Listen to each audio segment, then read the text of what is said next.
भगवान राम सिखाते हैं हमको कि सुबह जब भी उठिए अपने माता पिता गुरु को नित्य प्रणाम करिए। अपने माता पिता और अपने गुरु का कभी अपमान न करें। मानव जीवन में माँ बाप की सेवा कर लें तो हरि की सेवा करने का आपको फल मिल जाएगा। भगवान कहते हैं तुम्हें कहीं जाने की आवश्यकता नहीं है, तुम्हारे घर में जो तुम्हारे माता पिता हैं तुम केवल उन्हें प्रसन्न कर लो, मैं हर तीर्थ का फल तुम्हें दे दूंगा। लेकिन तुम कितने भी भंडारे जिवाओ, कितने भी बड़े बड़े लंगर करवाओ, लेकिन घर में भूखे हैं माता पिता, उनकी कोई सेवा नहीं, कोई सम्मान नहीं, कोई प्रेम नहीं, तो ऐसे सेवा भाव से भगवान रीझते नहीं हैं। इसलिए प्रभु को पाना है तो पहले अपने माता पिता की सेवा करिए। आयसु मांग करहि पुर काजा। भगवान बिना आज्ञा के कोई काम नहीं करते हैं। कहीं जाना भी हो, कुछ करना भी हो, तो पहले अपने माता पिता से आज्ञा लेते हैं। माँ आज्ञा दे दे, पिता आज्ञा दे दे तो जाते हैं। ऐसे दयालु राम जी। भाई का प्रेम देखिए मानस में।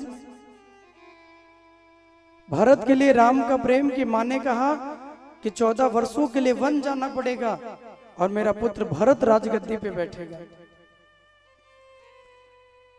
राम जी तुरंत प्रसन्न हो गए।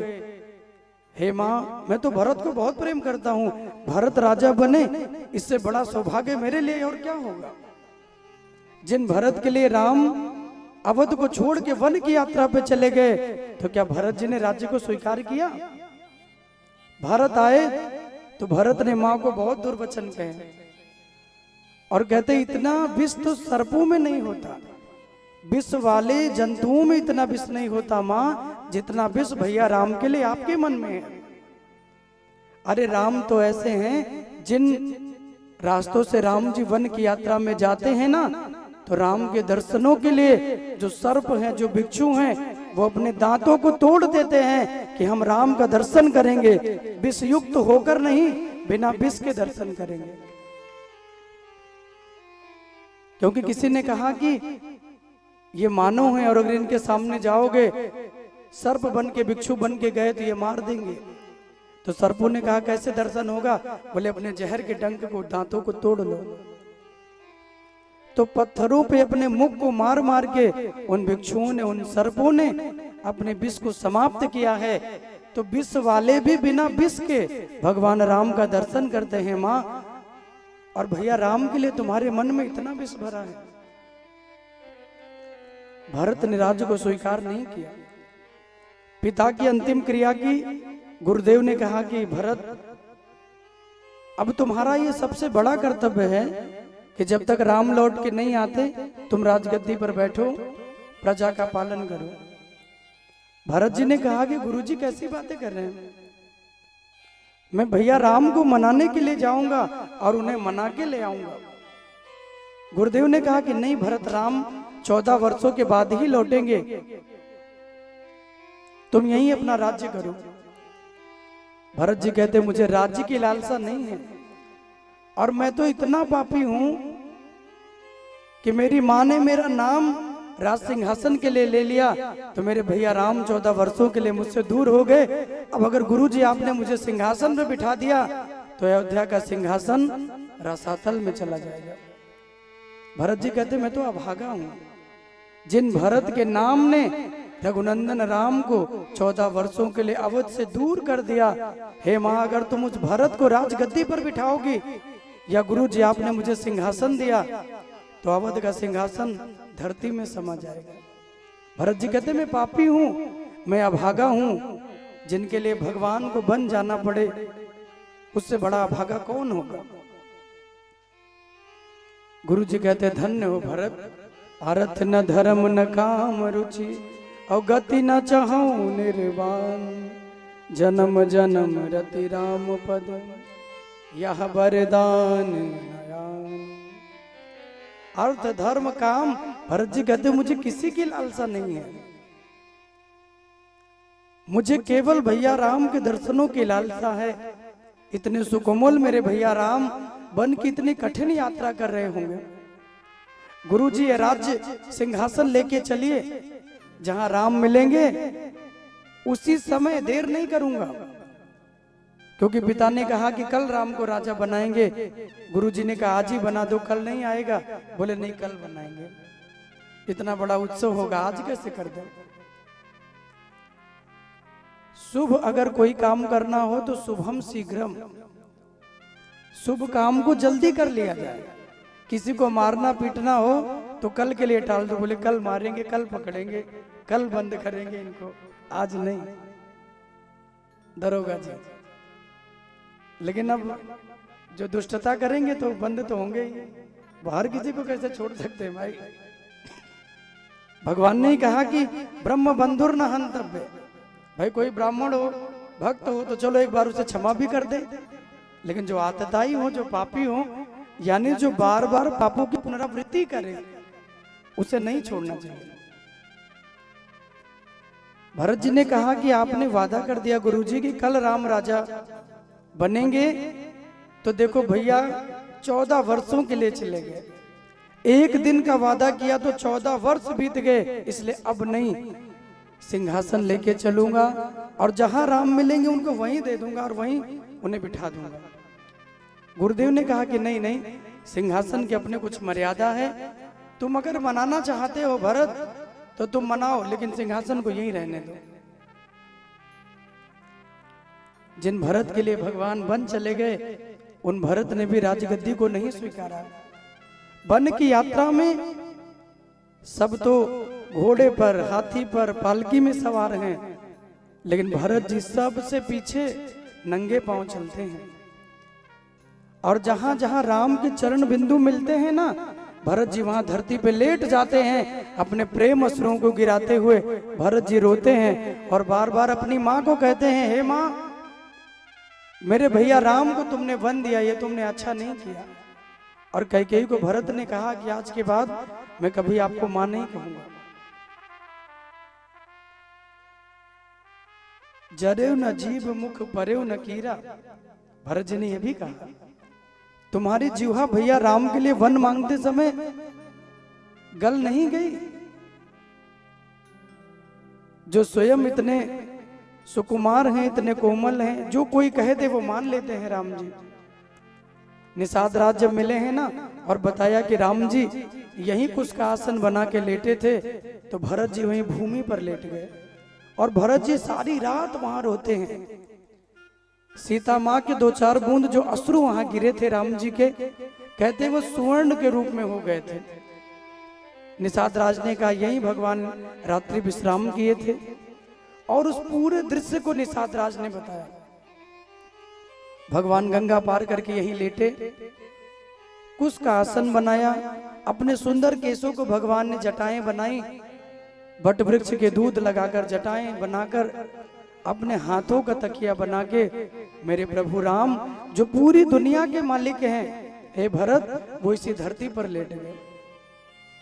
भरत जी रोते हैं कि मैं कितना भागा हूं, मेरे कारण भैया राम को ऐसी दशा, ऐसे दुख को झेलना पड़ा। भरत जी अपने आप को दोषी मानते हैं।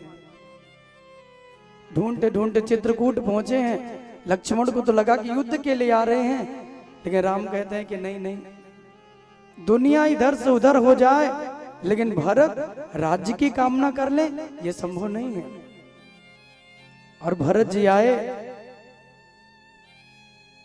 राम के चरणों में लेट गए कि पाहि नाथ कही पाहि गोसाई, भूतल परे लकुटी की नाही।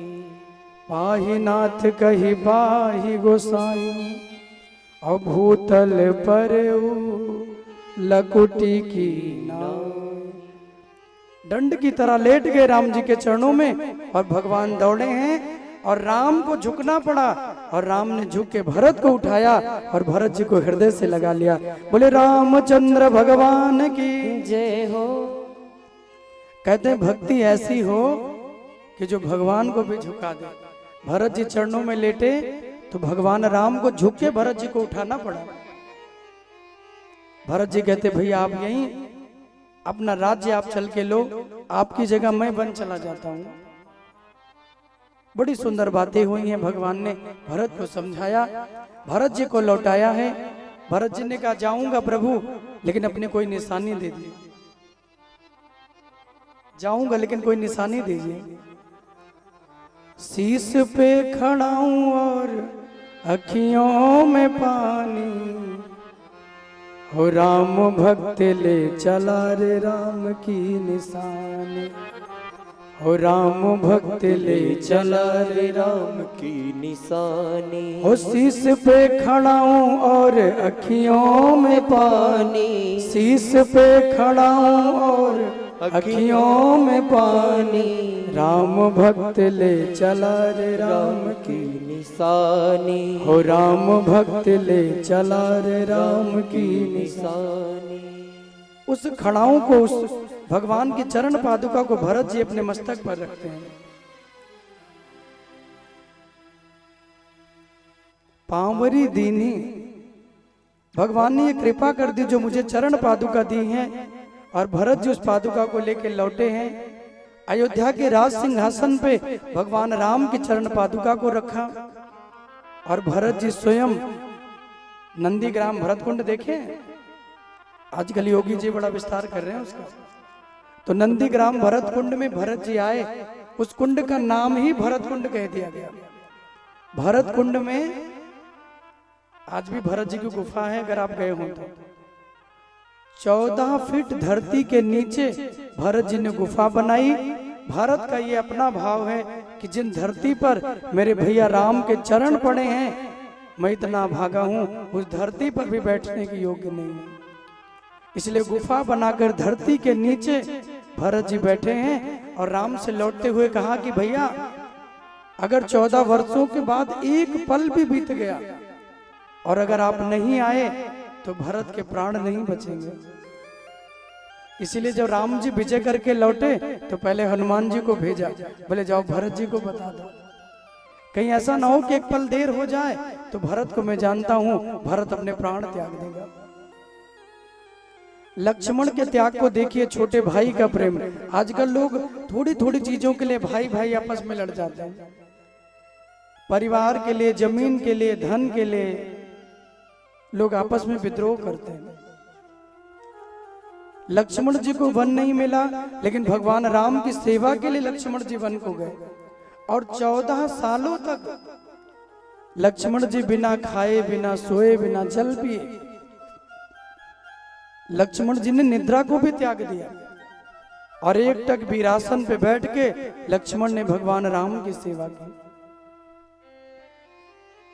गुरुदेव ने कहा कि राम, लक्ष्मण जैसा तुम्हारा सेवक कोई नहीं हो सकता। 14 वर्षों तक भूखे प्यासे रहकर तुम्हारी सेवा की है। राम जी ने कहा कि लक्ष्मण, मैं तो तुम्हें रोज खाने के लिए एक फल देता था, फिर तुम भूखे कैसे रहे? लक्ष्मण ने कहा भैया आप मुझे फल तो देते थे, मैं उसे स्वीकार कर लेता था, लेकिन एक भी फल मैंने पाया नहीं। और जितने फल राम जी दिए थे लक्ष्मण ने लाके रख दिया सामने, बोले आप गिन लीजिए, एक भी फल कम हो तो। राम जी ने गिनवाया तो 4 फल कम हो गए। राम जी ने कहा ये 4 तो तुमने पाए।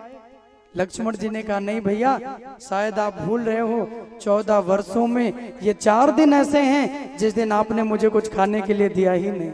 बाकी सब दिन तो दिया, लेकिन 4 दिन नहीं दिया। जिस दिन भगवान अवध को छोड़ के चले, उस दिन लक्ष्मण जी कहते आपने हमें कुछ दिया नहीं। उस दिन मैं भूखा ही रहा, आपने कुछ भी नहीं दिया हमें। और प्रभु जिस दिन माता जानकी का हरण हुआ, रावण चुरा के ले गया, उस दिन भी आपने हमें कुछ खाने के लिए नहीं दिया। उस दिन भी मैं भूखा ही रह गया। और जिस दिन मुझे शक्ति बाण लगा, इंद्रजीत ने बाण चलाया, वो बाण मुझे लगा, मैं मूर्छित हो गया, उस दिन भी आपने मुझे कुछ खाने के लिए नहीं दिया। और जिस दिन हम विजय प्राप्ति करके वापस विमानों में बैठ के लौट रहे थे, उस दिन भी आपने कुछ खाने के लिए नहीं दिया। ये वनवास के वो 4 दिन हैं जिन 4 दिनों में आपने मुझे कुछ खाने के लिए नहीं दिया। राम ने कहा धन्य हो लक्ष्मण, तुम जैसा भक्त तुम जैसा सेवक मुझे मिला है। सीता माता का प्रेम देखिए, अपने पति की सेवा के लिए वन वन भटक रही है माता। आजकल की देवी के जैसा नहीं कि खाना पीना बनाया, थोड़ा स्वामी जी को देर हो गई तो फ्रिज में रख दिया और कह दिया आके खा लेना। और आजकल तो और भी बढ़िया, व्हाट्सएप पे मैसेज कर दिया, बोले देर हो गई तो आके खा लेना, और खुद सो गई। आजकल तो बड़ी सुंदर व्यवस्था है भैया। अगर थोड़ी भी देर हो जाए तो लोग कह देते हैं कि नहीं तुम आना और अपना निकाल के खा लेना। लेकिन ये उन दिनों की बात है जब माता जानकी भगवान राम की सेवा के लिए उनके संग में चल रही, वन वन भटकती हैं मैया, वन वन घूमती हैं, लेकिन प्रभु की सेवा को नहीं छोड़ा। कहने का अभिप्राय सिर्फ इतना ही, स्त्री के लिए सुखदेव जी कहते हैं कि जब विवाह हो जाए तो उसके पति का ही जीवन उसके लिए अपना जीवन होता है। दुख हो तो दुख में रहे, सुख हो तो सुख में रहे।